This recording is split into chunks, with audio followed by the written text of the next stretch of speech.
No हो जाती देने। अरे ये तो साइकिल खराब हो गया।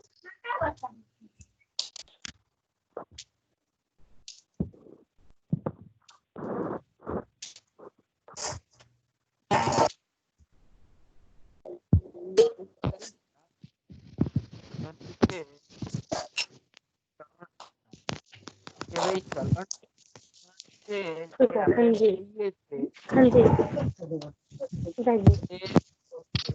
તમારો અવાજ નથી આવતો સર. નથી આવતો? એક જ મિનિટ. હા,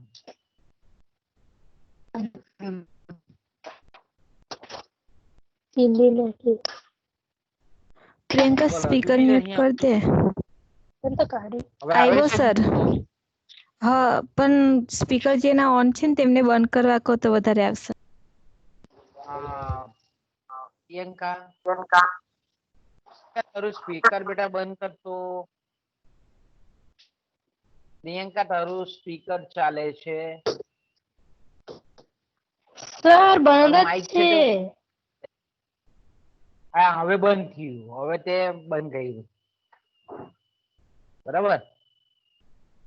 હવે સંભળાય છે ક્લિયર? હા સર. હા, સંભળાય ને. ઓકે, ચાલો આગળ જઈએ આપણે. તો આપણે જાણીએ છીએ તે પ્રમાણે કે જ્યારે પણ ચલણી નોટો બહાર પાડવામાં આવતી હોય ત્યારે ખાસ કરીને એકરૂપતા, ચલણની એકરૂપતા, ચલણની સમરૂપતા, ચલણની સ્થિતિસ્થાપકતા અને ચલણની સલામતી, આ ત્રણે ત્રણ આપણે એમ કહીએ કે ચલણ બહાર પાડતી વખતે વિશિષ્ટ બાબતો ધ્યાન રાખવી પડતી હોય છે. અને મેં કીધું તેમ કે ભાઈ આના માટે અર્થશાસ્ત્રમાં, નાણાવાદી વિચારકોમાં ઘણી બધી કહીએ કે ચર્ચા વિચારણાઓ થયેલી હતી. અને એના અંતે આપણે ગઈકાલે જે બે સિદ્ધાંતોની આપણે ચલણી નાણું બહાર પાડવાના જે બે સિદ્ધાંતો એની પણ આપણે ગઈકાલે સમજૂતી મેળવી. અને પહેલો જે સિદ્ધાંત છે તેને આપણે ચલણ સિદ્ધાંત કહીએ. ચલણ સિદ્ધાંત આપણને એવું કહે છે કે જે તે દેશમાં જે કઈ ચલણી નોટો જે કઈ પણ છાપીને બહાર મૂકવું, જેટલું મૂલ્યની ચલણી નોટો મૂકવાની હોય એની પાછળ આપણે એમ કહીએ કે પીઠબળ તરીકે તો 100%, એટલે કે જેટલા મૂલ્યની ચલણી નોટો હોય એટલા મૂલ્યની જે મૂલ્યવાન ધાતુઓ છે, સોનું અને ચાંદી, એ એના અનામત તરીકે, પીઠબળ તરીકે એ રાખવામાં આવે. દેશની મધ્યસ્થ બેંક એ ચલણી નોટ બહાર પાડી શકે. ચલણ સિદ્ધાંત આપણને આવું કહે છે. હવે આ સિદ્ધાંત એવો સિદ્ધાંત છે કે એ ચલણની આપણે એમ કહીએ કે ચલણની જે સલામતી છે એના પર મોટે ભાગે ભાર મૂકતો સિદ્ધાંત છે. અને સ્વાભાવિક છે કે ભાઈ કોઈ પણ વ્યક્તિ પોતાની પાસેના જે નાણાં છે એ જ્યારે મધ્યસ્થ બેંકમાં લઈને જાય તો એના બદલામાં એના મૂલ્યનું જે કંઈ પણ સોનું કે ચાંદી હોય તો એને એના બદલામાં આપી શકાય એટલી વિશ્વસનીય પદ્ધતિ છે. સલામત પદ્ધતિ છે.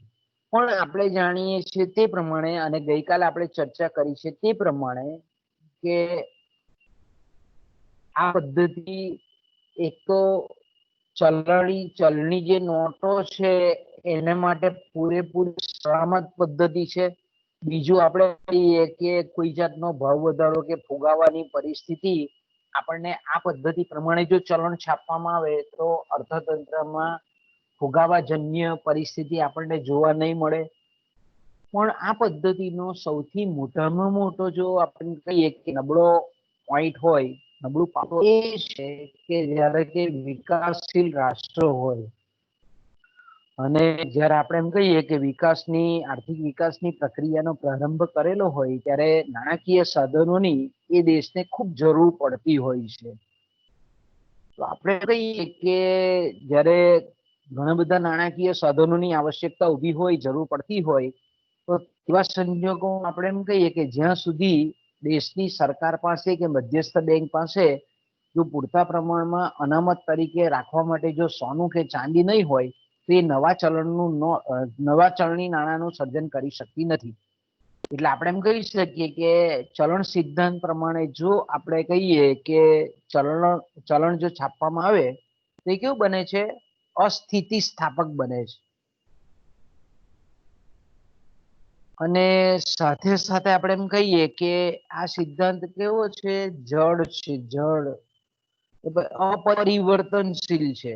ફ્લેક્સિબિલિટી જે આપણે જોઈએ આપવી જોઈએ તે આપતો નથી. ઓકે, બીજો જે સિદ્ધાંત આપણે જોયો તે પ્રમાણે કે બેન્કિંગ સિદ્ધાંત, કે બેન્કિંગ સિદ્ધાંત અન્વયે જો કોઈ દેશ ચલણી નાણું બહાર પાડે તો આપણે એમ કહીએ કે અમુક જ પ્રમાણમાં એના પીઠબળ તરીકે મૂલ્યવાન ધાતુઓ અને ખાસ કરીને અમુક જામીનગીરીઓ રાખી અને મધ્યસ્થ બેંકને ગમે તેટલી ચલણી નોટો છાપવાની છૂટ બેન્કિંગ સિદ્ધાંત અન્વયે આપવામાં આવે છે.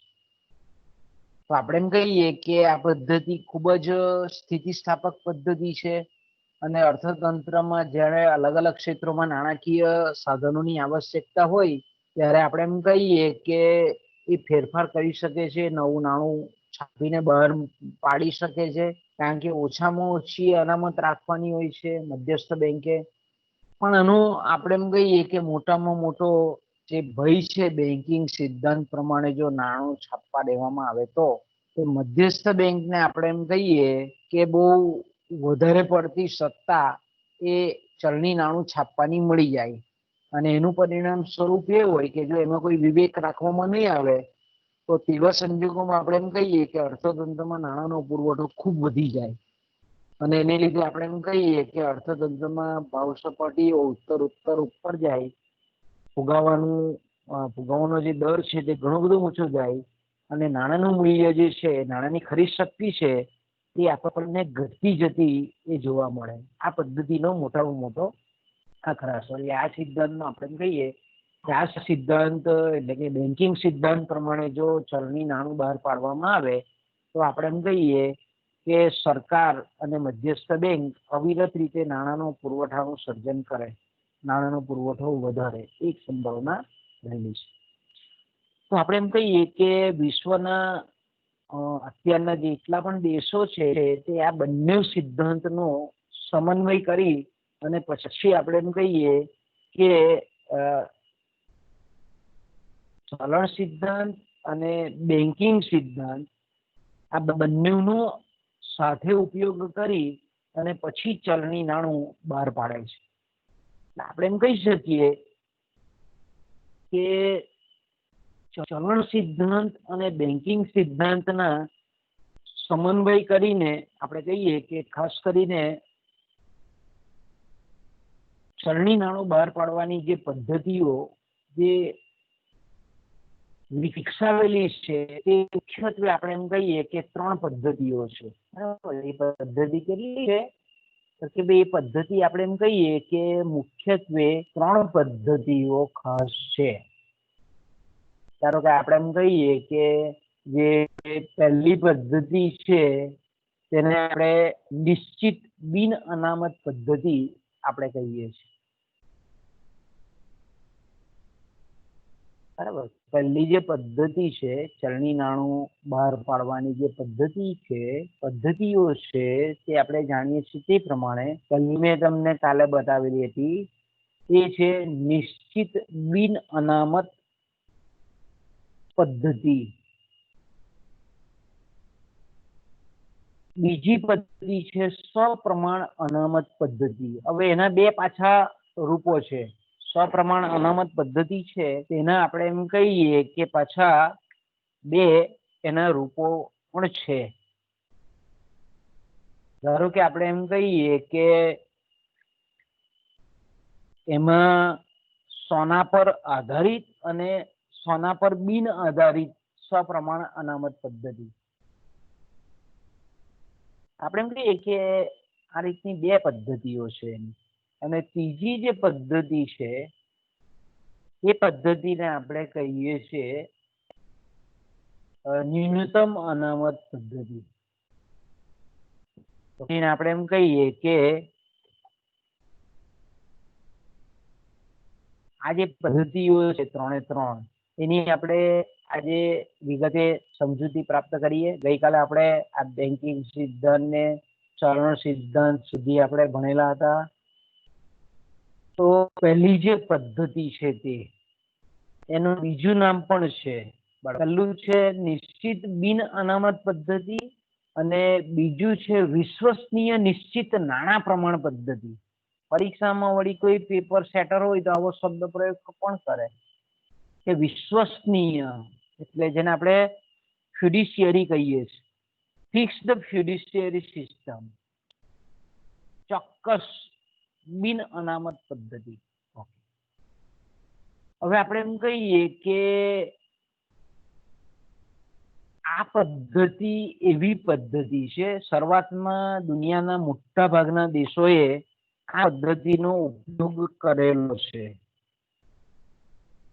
દાખલા તરીકે આપણે એમ કહીએ કે આ પદ્ધતિ એ પ્રકારની પદ્ધતિ છે કે દરેક દેશો પોતાની રીતે પોતાની જે આર્થિક પરિસ્થિતિ છે, અર્થતંત્રની પરિસ્થિતિ છે, કે પરિસ્થિતિને આપણે એમ કહીએ કે ધ્યાનમાં રાખી અને ખાસ કરીને આપણે એમ કહીએ કે અમુક ચોક્કસ નાણાંનું, ચલણી નાણાંનું પ્રમાણ નક્કી કરવામાં આવે, જેને આપણે વિશ્વસનીય મર્યાદા કહીએ. અને એ ચોક્કસ પ્રમાણ જ્યારે નક્કી કરવામાં આવતું હોય ત્યારે એટલા પ્રમાણની ચલણી નોટો પાછળ કોઈ પણ જાતની અનામત પીઠબળ તરીકે રાખવામાં આવતી નથી. ક્લિયર થાય છે મગજમાં? નિશ્ચિત બિન અનામત પદ્ધતિ એટલે એવી પદ્ધતિ કે અમુક મૂલ્ય સુધીનું નાણું બહાર જો સરકારે કે મધ્યસ્થ બેંકે બહાર પાડવું હોય તો એની પાછળ કોઈ પણ જાતની પીઠબળ તરીકે અનામત રાખવાની જરૂરિયાત ઊભી થતી નથી. તો આવું વધારેમાં વધારે કેટલી નોટો અનામત પીઠબળ રાખ્યા કઈ રિઝર્વ રાખ્યા વગર, ધાતુઓ પાછળ રાખ્યા વગર પાડી શકાય એને આપણે વિશ્વસનીય મર્યાદા કહીએ. અને એ જે તે દેશની સરકાર નક્કી કરે. અને પછી આપણે કહીએ કે ધારો કે એ વિશ્વસનીય મર્યાદાથી ઉપર જો વધારે આપણે એમ કહીએ કે ચલણી નોટો બહાર પાડવાની હોય, જેટલા મૂલ્યની વધારે ચલણી નોટો બહાર પાડવાની હોય એની પાછળ 100% સોનું રાખવું પડે છે. ધારો કે આપણે માની લઈએ કે અત્યારે આ પદ્ધતિ આપણા ભારતમાં અમલ છે, અત્યારે છે નહીં વાસ્તવમાં, પણ ધારો કે આપણે કલ્પના કરી લઈએ કે ધારો કે આપણા દેશમાં ધારો કે નિશ્ચિત બિન અનામત પદ્ધતિ છે. જો અત્યારે આ પદ્ધતિ છે નહીં, વિશ્વના કોઈ પણ દેશમાં નથી આ પદ્ધતિ, પણ ખાલી આપણે જો આ પદ્ધતિને સમજવી હોય તો આપણે એમ કહીએ કે એક કાલ્પનિક ઉદાહરણ લઈએ આપણે કે ધારો કે આપણે એમ કહીએ કે અત્યારે આપણા ભારતીય અર્થતંત્ર પ્રમાણે 5,000 કરોડ રૂપિયાની નોટોની આવશ્યકતા છે, ચલણી નાણાંની જરૂરિયાત છે 5,000 કરોડ રૂપિયાની. ઓકે, તો આપણે એમ કહીએ કે સરકાર નક્કી કરે કે ભાઈ 5,000 કરોડ રૂપિયા સુધી આપણે જ્યારે ચલણી નોટો બહાર પાડીએ છીએ તો આપણે કોઈ પણ અનામત મધ્યસ્થ બેંકમાં સોનાની રાખવાની આવશે. 5,000 કરોડ રૂપિયા છાપીને સરકાર મધ્યસ્થ બેંક એ અર્થતંત્રમાં મૂકે છે. પણ ધારો કે આપણે એમ કહીએ કે 2-3 મહિના થયા, 2-3 મહિના થયા પછી ભારતીય અર્થતંત્રમાં બીજા 3,000 કરોડ રૂપિયાની આવશ્યકતા ઊભી થઈ. અલગ અલગ ક્ષેત્રોની નાણાંની જે માંગ છે, ચલણી નાણાંનું જે જરૂરિયાત છે એમાં ધારો કે 3,000 કરોડ રૂપિયાનો વધારો થયો.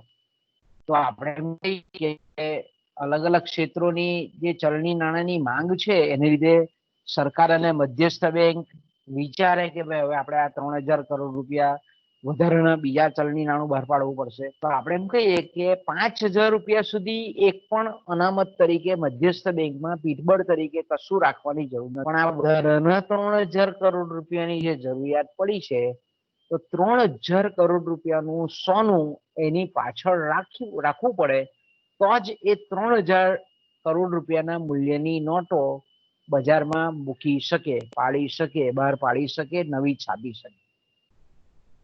તો અમુક લિમિટ સુધી કોઈ પણ મર્યાદા આપણે અમુક મર્યાદા સુધી કોઈ પણ પીઠબળ તરીકે કશું રાખવાની જરૂર નથી. પણ એ મર્યાદાની ઉપર આપણે એમ કહીએ કે જેટલા નાણાંની જરૂરિયાત હોય એટલું નવું જો નાણું છાપવું હોય તો એની પાછળ પીઠબળ તરીકે સોનાની 100% જેટલા મૂલ્યની ચલણી નોટોની જરૂરિયાત છે એટલા મૂલ્યનું સોનું એની પાછળ એ રાખવું પડે છે. એટલે આપણે એમ કહી શકીએ કે નિશ્ચિત પ્રમાણમાં ચલણી નોટો પછી આપણે એમ કહીએ કે આપણે જે આગળ સિદ્ધાંતની ચર્ચા કરી ચલણ સિદ્ધાંત એ અમલમાં આવે છે. ચલણ સિદ્ધાંત આપણને સિમ્પલ આપણને એવું કહે છે કે જેટલા મૂલ્યની નોટ બહાર પાડવી હોય તેની સામે એટલું પીઠબળ તરીકે સોનું કે ચાંદી મૂકવું પડે મધ્યસ્થ બેંકમાં રિઝર્વ તરીકે, તો જ પાડી શકે.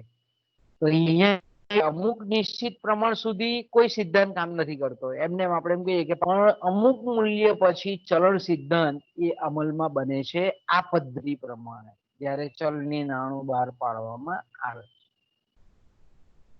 ઇંગ્લેન્ડનો એક અગત્યનો આપણે એમ કહીએ કે એક્ટ પસાર થયેલો બેંક ચાર્ટર એક્ટ, અને ચાર્ટર એક્ટ પ્રમાણે ઇંગ્લેન્ડમાં ઈસવીસન 1844 એટલે 19મી સદીનો પહેલો હાફ, અડધો ભાગ. 1844 સર્વપ્રથમ આપણે એમ કહીએ કે ઇંગ્લેન્ડે આ પદ્ધતિ અપનાવેલી હતી. અને તે વખતે 1844 તેણે 140 લાખ પાઉન્ડની, કારણ કે પાઉન્ડ એ ઇંગ્લેન્ડનું ચલણ છે, આપણે જે રીતે ભારતનો રૂપિયો છે એ રીતે પાઉન્ડ એ ઇંગ્લેન્ડનું ચલણ છે, એટલે પાઉન્ડની વિશ્વસનીય મર્યાદા નક્કી કરેલી હતી. ઓકે, ક્યારે? 1844 ઈસવીસન 1844. પછી આપણે એમ કહીએ કે એમાં થોડોક સમય ગયો અને આપણે જાણીએ છીએ કે ઇંગ્લેન્ડ તે વખતે ઔદ્યોગિક ક્રાંતિની ભરપૂર અસરમાંથી પસાર થતું હતું. ઇંગ્લેન્ડમાં ઔદ્યોગિક વિકાસ શક્ય બનેલો હતો. તો તે વખતે નાણાંની ખૂબ જરૂરિયાત, એટલે કે પાઉન્ડની જરૂરિયાત ખૂબ ત્યાં ઊભી થઈ. એટલે એમાં આપણે એમ કહીએ કે વખતો વખત ફેરફાર કરવામાં આવેલો. 1941 જો 1844 જે 140 લાખ પાઉન્ડની જે મર્યાદા નક્કી કરેલી હતી તે 1941 આ મર્યાદા વધારીને 5,800 લાખ પાઉન્ડની કરવામાં આવી. તો વિચાર કરો કે કેટલા બધા નાણાંની જરૂરિયાત ઇંગ્લેન્ડમાં ઊભી થઈ. 140 લાખ પાઉન્ડ અને પછી આવે છે 5,800 લાખ પાઉન્ડ. હવે તમે વિચાર કરો કે આ ઇંગ્લેન્ડમાં આ વિશ્વસનીય મર્યાદા વધારી, એટલે આપણે એમ કહીએ કે 1941 ઇંગ્લેન્ડમાં 5,800 લાખ પાઉન્ડનું જો આપણે એમ કહીએ કે નાણું છાપવું હોય તો કોઈ પણ જાતનું અનામત તરીકે, પીઠબળ તરીકે સોનું કે ચાંદી રાખવાની જરૂર નથી. પણ 5,800 લાખ પાઉન્ડ પછી એક પણ પાઉન્ડ જો છાપવો હોય તો એને એટલા મૂલ્યનું સોનું કે ચાંદી એ રાખવું પડતું હતું. આપણે એમ કહીએ કે ભારતમાં પણ ઈસવીસન 1861 આ મર્યાદા 4 કરોડની હતી. વિચાર કરો, 1861 ભારતમાં આપણે એમ કહીએ કે 1861 4 કરોડ રૂપિયા જો છાપવા હોય તો એક પણ રૂપિયાનું સોનું પાછળ રાખવું પડતું નહીં હતું મધ્યસ્થ બેંક. પણ પછી આપણે એમ કહીએ કે 1920 એટલે 1861 અને 1920 એટલે 60 વર્ષના ગાળામાં તમે જોઈ શકો છો, 61 વર્ષના ગાળામાં કે એ મર્યાદા જે વિશ્વસનીય મર્યાદા છે એ વધારીને 120 કરોડ રૂપિયાની કરવામાં આવી. તો આપણે એમ કહીએ કે ઇંગ્લેન્ડે આ પદ્ધતિ દ્વારા અમુક સમયગાળા દરમિયાન ચલણ બહાર પાડેલું હતું. ભારતમાં બી આ જ પદ્ધતિ દ્વારા આપણે એમ કહીએ કે જે તે વખતે ચલણ પડાતું હતું બહાર, આપણે 1861 ની વાત કરીએ છીએ. પછી એ જ રીતે આપણે એમ કહીએ કે ઇટાલી છે, ફિનલેન્ડ છે, નોર્વે છે, આ 3 દેશ એવા છે કે 1926 પહેલા આ પદ્ધતિ એટલે કે નિશ્ચિત બિન અનામત પદ્ધતિ નો ઉપયોગ કરવામાં આવતો હતો. આ પદ્ધતિની સૌથી આપણે એમ કહીએ કે વિશિષ્ટતા એ હતી કે આ પદ્ધતિ પ્રમાણે જો ચલણ છાપવામાં આવતું તો તેમાં પ્રજાનો વિશ્વાસ એ બરકરાર રહેતો હતો, સંપાદિત કરી શકતી હતી આ પદ્ધતિ. કારણ કે પીઠબળ તરીકે સોનું મૂલ્યવાન ધાતુ એ એના પીઠબળ તરીકે મૂકવાની હોવાથી આપણે એમ કહીએ કે લોકોનો વિશ્વાસ હતો કે ભાઈ ચાલો આપણે જે કંઈ પણ ચલણી નાણું લઈને બેંકમાં જઈશું, મધ્યસ્થ બેંકમાં, તો એની સામે આપણને એટલા મૂલ્યનું સોનું કે ચાંદી મળી રહેશે. એટલે લોકોને ચલણમાં વિશ્વાસ પ્રસરિત થતો હતો આ પદ્ધતિ પ્રમાણે જ્યારે ચલણી નાણું બહાર પાડવામાં આવતું હતું ત્યારે. હવે આપણે એમ કહીએ કે આ જે પદ્ધતિ છે તે કેવી છે કે ભાઈ કોઈ વિકાસશીલ ભારત જેવો વિકાસશીલ રાષ્ટ્ર હોય તો આપણે કહીએ કે આર્થિક વિકાસની પ્રક્રિયાનો પ્રારંભ કરેલો હોય એટલે આપણે કહી શકીએ કે નાણાકીય સાધનોની આવશ્યકતા વધારે હોય. તો સેમ આપણે જે ચલણ સિદ્ધાંતની મર્યાદા જોઈ તે પ્રમાણે અહીંયા પણ આની પણ મર્યાદા જોઈ શકીએ આ પદ્ધતિની. આ પદ્ધતિ કેવી છે? જળ અને અસ્થિતિસ્થાપક છે. વેપાર, રોજગાર, અલગ અલગ ક્ષેત્રોની જે કંઈ પણ નાણાકીય જરૂરિયાતો છે અને જે કંઈ પણ નાણાંની જે માંગ છે, નાણાંની જે ઋતુગત માંગ છે, આવી માંગને આપણે એમ કહીએ કે આ પદ્ધતિ દ્વારા પહોંચી શકાતું નથી. આ પદ્ધતિનો ઉપયોગ કરીએ તો આપણે એમ કહીએ કે કારણ કે વિકાસશીલ અર્થતંત્ર એટલે સ્વાભાવિક છે કે નાણાકીય સાધનોની માંગ સમયના ટૂંકા ગાળામાં વધતી હોય.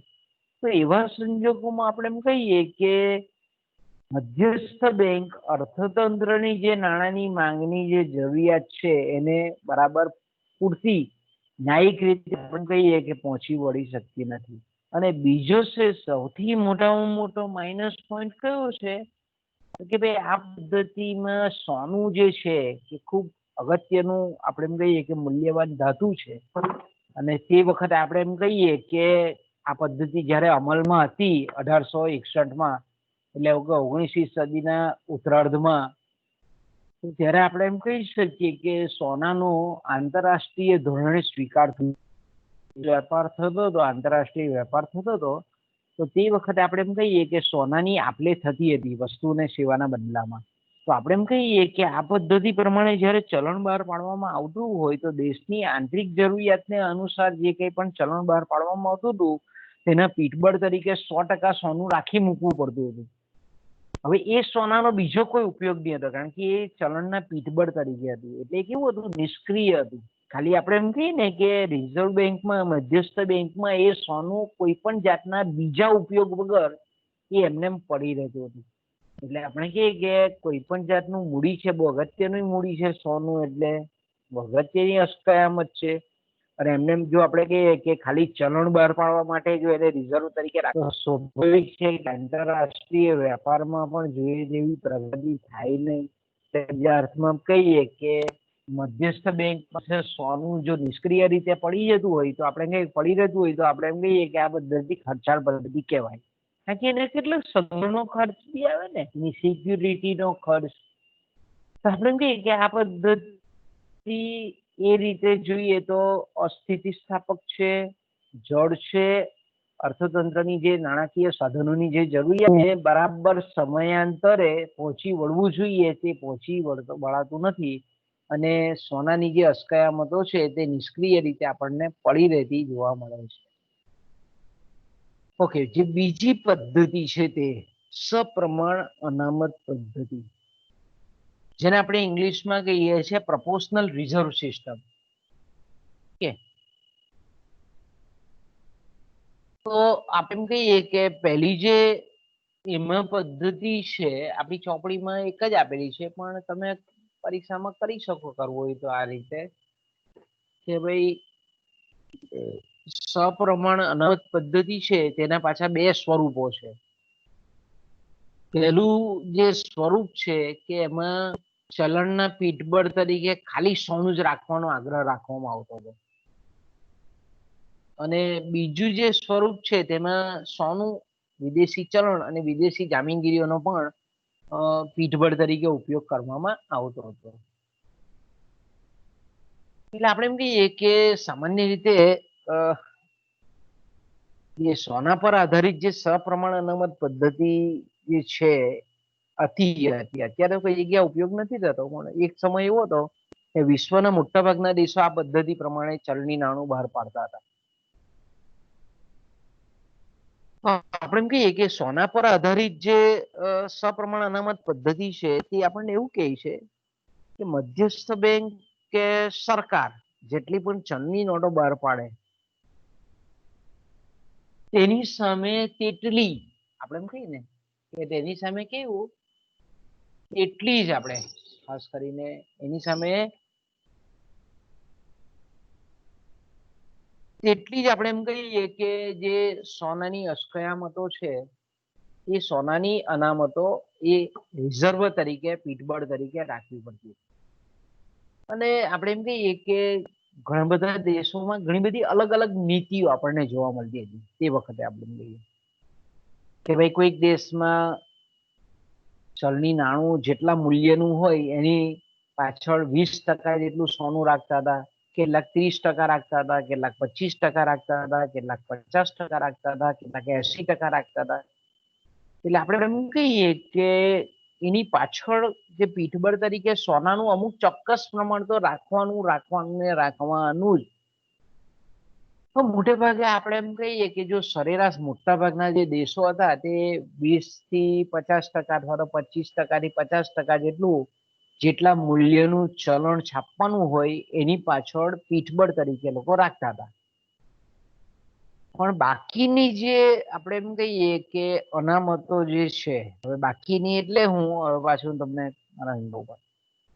કે બાકીની જે અનામતો છે એ સરકારી જામીનગીરીઓ અથવા તો જેને આપણે હાયર લેવલના જે બિલ ઓફ એક્સચેન્જ કહીએ છીએ, ઉચ્ચ પ્રકારના જે વિનિમય પત્રો છે એની બાકીની અસ્કયામતો અનામતો એની બનેલી હોવી જોઈએ.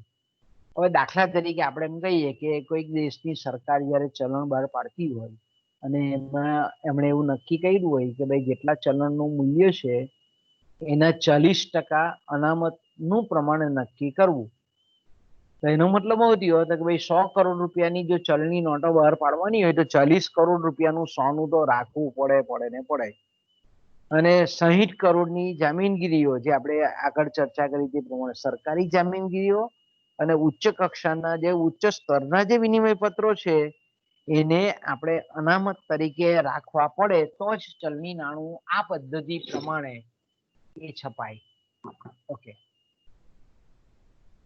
ધારો કે આપણે એમ કહીએ કે 100 કરોડની ચલણી નોટો છાપ્યા પછી પાછી 100 કરોડની જો ચલણી નોટો છાપવાની હોય, એટલે કે આપણે એમ કહીએ કે 200 કરોડની ચલણી નોટો છાપવી હોય તો 40% જો આપણે એમ કહીએ કે અનામત રાખવાનું નક્કી જે તે દેશની સરકાર કે મધ્યસ્થ બેંકે કરેલી હોય તો આપણે એમ કહીએ કે 80 કરોડનું સોનું અને 120 કરોડની જામીનગીરીઓ. કારણ કે હવે આપણે 200 કરોડની ચલણી નોટો છાપવી તો 40% તો સોનું રાખવાનું, એટલે આપણે એમ કહીએ કે 200 ના 40% એટલે 80 કરોડ રૂપિયાનું સોનું તો રાખવાનું. અને બાકીની આપણે એમ કહીએ કે સરકારી અને ઉચ્ચ પ્રકારના જે વિનિમય પત્રો છે એ 120 કરોડના એ રાખવા પડતા. તો આપણે એમ કહીએ કે આ પદ્ધતિ ખરેખર પહેલી પદ્ધતિ કરતા થોડી વ્યાજબી પદ્ધતિ છે. નિશ્ચિત બિન અનામત પદ્ધતિ કરતા આપણે એમ કહીએ કે કંઈક અંશે ચડિયાતી પદ્ધતિ છે.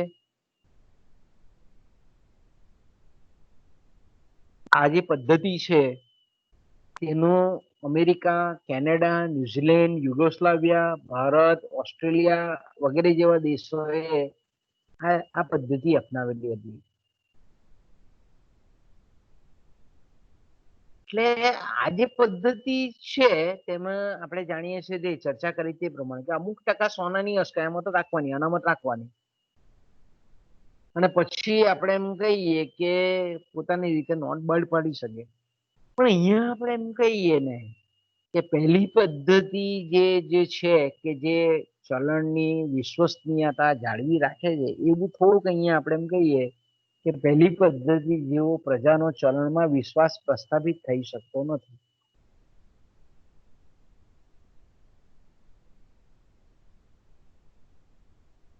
છતાં પણ આપણે એમ કહીએ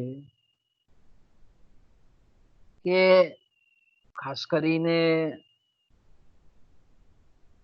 અહીંયા એક ફ્લેક્સિબિલિટી એ છે, એક આપણે કહીએ કે સ્થિતિસ્થાપકતા એ છે કે જેટલા મૂલ્યનું ચલણ બહાર પાડવાનું છે એની 100% પૂરેપૂરી સોનાની અસ્કયામતો રાખવાની નથી, અમુક જ પ્રમાણેનું રાખવાનું. એટલે આપણે એમ કહી શકીએ કે ભાઈ સ્થિતિસ્થાપક છે, પણ આ પદ્ધતિ સ્થિતિસ્થાપક છે, પણ આગળની જે પદ્ધતિનો જે દોષ હતો તેવો જ અહીંયા છે કે ભાઈ સોનાની જે મૂલ્યવાન અસ્કયામતો છે, અનામતો છે, તે કોઈ પણ જાતના સક્રિય ભાગ વગર નિષ્ક્રિય રીતે પડી જાય. એ જ રીતે આપણે એમ કહીએ કે લોકોને જો નાણાંની વધારે જરૂરિયાત હોય અને ખાસ કરીને આપણે એમ કહીએ કે આર્થિક વૃદ્ધિ વિકાસ માટે જો નાણાંની આવશ્યકતા ઊભી થાય તો આપણે એમ કહી શકીએ કે જો એની પાસે, એ દેશ પાસે જો પૂરતી સોનાની અસ્કયામતો નહીં હોય તો એ ચલણ બહાર પાડી શકતી નથી, કારણ કે અહીંયા રાખવાનું છે સોનાનું અનામત તરીકે પીઠબળ રાખવાનું છે માટે. એટલે આપણે એમ કહી શકીએ કે એટલા અંશે આ જો પરિમાણથી આપણે વિચારીએ તો આપણે એમ કહી શકીએ કે આ પદ્ધતિ એ રીતે થોડી કેવી છે, અસ્થિતિસ્થાપક છે, જડ છે. દાખલા તરીકે આપણે એમ કહીએ કે જો સરકારે એવું નક્કી કર્યું હોય કે ભાઈ સોનાનું અને ચલણનું જે પ્રમાણ છે તે 1:4 છે,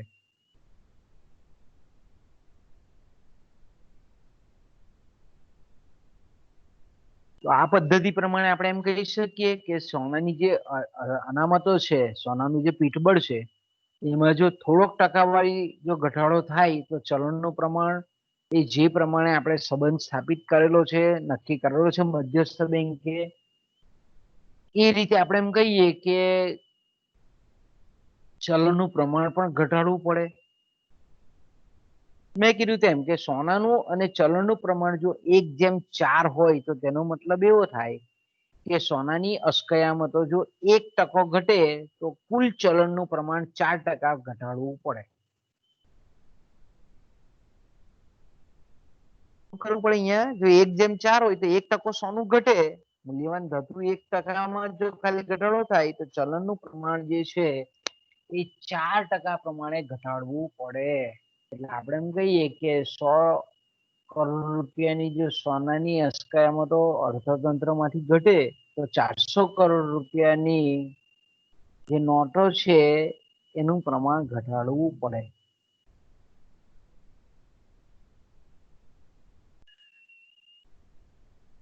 આ પદ્ધતિની આપણે એમ કહીએ કે એક જેને આપણે એમ કહીએ ને કે થોડીક મર્યાદા કહીએ તો મર્યાદા આઈડિયા છે કે થોડુંક જો સોનાનું પ્રમાણ અર્થતંત્રમાંથી ઘટે તો ચલણના પ્રમાણમાં ઘટાડાની આવશ્યકતા છે. હવે સપ્રમાણ અનામત પદ્ધતિ છે એનો જે બીજો આપણે એમ કહીએ કે બીજો પ્રકાર છે, સ્વરૂપ છે એનું, એ છે ખાસ કરીને આપણે એમ કહીએ કે સોના પર બિન આધારિત સપ્રમાણ અનામત પદ્ધતિ. સોના પર બહુ આધાર રાખતી નહીં. તો આ પદ્ધતિમાં એકચ્યુઅલી છે હું તો કે ભાઈ આ પદ્ધતિ અનુસાર એવું છે કે મધ્યસ્થ બેંક દ્વારા જેટલી પણ નોટો, ચલણી નોટો અનામત તરીકે પીઠબળ રખાતી હોય, એ જોગવાઈ હોય,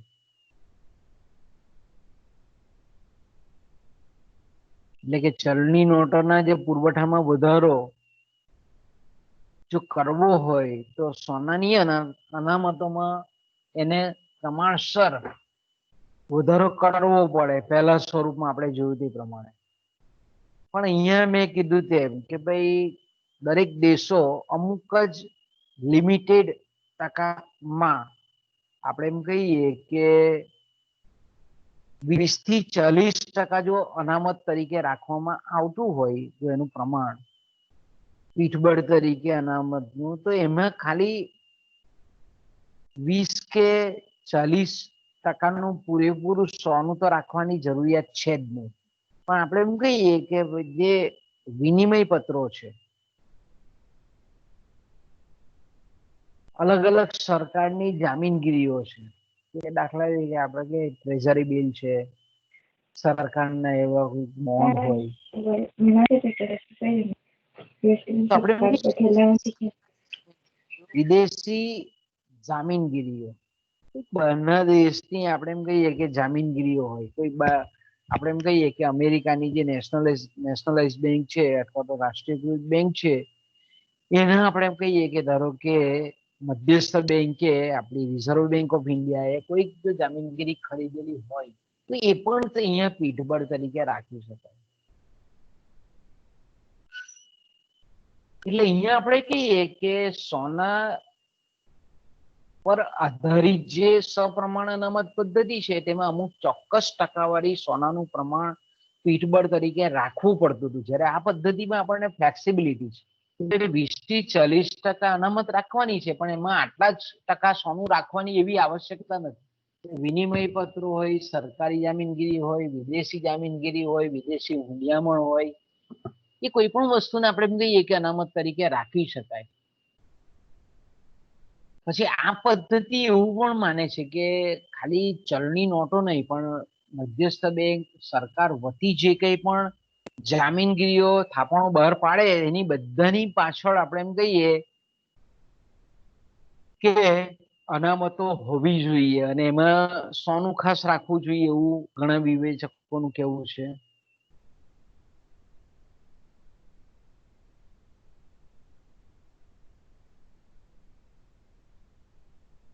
ધારો કે આપણે એમ કહીએ આ દરેક દેશોની એક કોમન પદ્ધતિ નથી હોતી. આપણે એમ કહીએ કે અલગ અલગ દેશોમાં કોઈ દેશો એવું પણ હોય કે ભાઈ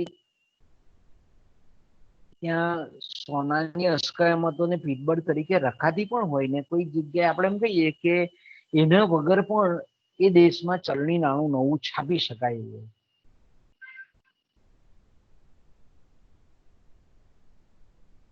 પણ આ પદ્ધતિનો આપણે કહીએ કે પ્લસ પોઈન્ટ એવો છે કે સોનાની જે આપણે એમ કહીએ કે તે વખતે આંતરરાષ્ટ્રીય જે વિનિમય સોના દ્વારા થતો હતો એમાં આપણે એમ કહીએ કે સોનાની એક તો જે જરૂરિયાત હતી એ આ પદ્ધતિ દ્વારા જો ચલણી નાણું આંતરિક લેવલે બહાર પાડવામાં આવે તો એ સોનાનો જે નિષ્ક્રિય જથ્થો જે મધ્યસ્થ બેંકમાં પડી રહેતો હતો એની જગ્યાએ અહીંયા કામમાં લાગે. બીજું આપણે એમ કહીએ કે પીઠબળ તરીકે જ્યારે જામીનગીરીઓ ખાસ કરીને રાખવામાં આવતી હોય ત્યારે આપણે એમ કહી શકીએ કે આ બધી જામીનગીરીઓ કેવી છે, વ્યાજદાયી અસ્કયામતો છે. જ્યારે જામીનગીરી શબ્દ આવે એટલે કંઈક ને કંઈક વ્યાજ મળતું હોય. ધારો કે આપણા ભારતની મધ્યસ્થ બેંકે અમેરિકન સરકારના કોઈક જામીનગીરી ખરીદેલી હોય તો અમેરિકન સરકાર છે એ જામીનગીરી પર ચોક્કસ વ્યાજની આવક આપે. જ્યારે સોનામાં આપણે એમ કહીએ કે સોનાની આ રીતે વ્યાજદાયી આવક કોઈ પ્રાપ્ત થતી નથી. એટલે આ પદ્ધતિની એક ખૂબી છે કે સોનું ઓછું રાખવામાં આવે છે પણ વિદેશી જામીનગીરીઓ છે ખાસ કરીને જે વિનિમય પત્રો છે કે જેના પર વ્યાજ પ્રાપ્ત થાય છે, વ્યાજની આવક મળે છે. એટલા અંશે આપણે એમ કહીએ કે સોનાની બચત પણ થાય અને બીજી બાજુ વ્યાજની આવક પણ પ્રાપ્ત થાય.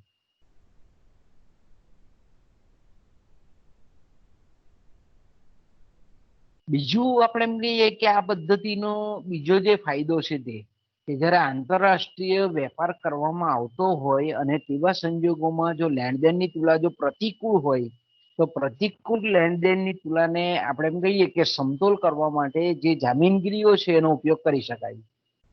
બીજું આપણે એમ કહીએ કે ખાસ કરીને જ્યારે અર્થતંત્રની આયાતો વધતી હોય ત્યારે આપણે એમ કહીએ કે વિદેશી જામીનગીરીનો ઉપયોગ કરી અને એ આયાતોને પણ પહોંચી વાળી શકાય છે.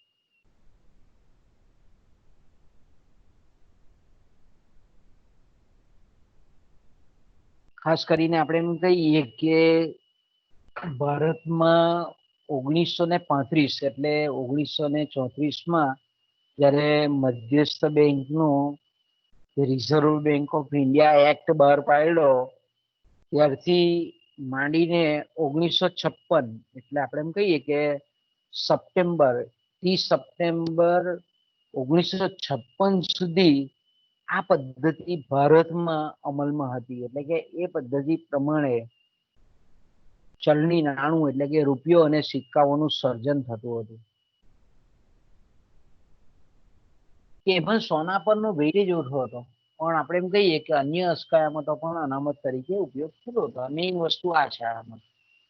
અને અત્યારની જે પદ્ધતિ છે ત્રીજી પદ્ધતિ,